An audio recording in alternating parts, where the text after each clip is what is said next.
Edgar Ramping akhirnya melakoni debut bersama PSM Makassar. Pemain 19 tahun ini jalani debut ketika PSM menang lawan Persikabo pada pekan ke-12 Liga 1 2022-2023. Edgar Ramping bermain dari bangku cadangan saat timnya bermain di Stadion Sultan Agung Bantul, Daerah Istimewa Yogyakarta pada Senin 5 Desember 2022. Pelatih PSM Bernardo Tavares memainkan Edgar di akhir babak kedua.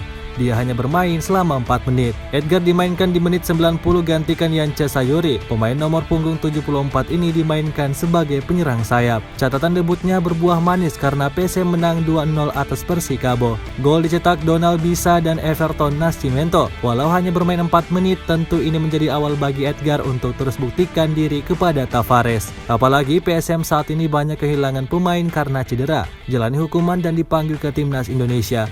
Bernardo Tavares mengaku membuka peluang kepada pemain lainnya untuk mendapat menit bermain. Tentunya harus bekerja keras di latihan dan pertandingan. Edgar sebenarnya sudah diorbitkan ke skuad PSM pada Liga 1 2021-2022, namun tidak mendapat kesempatan bermain.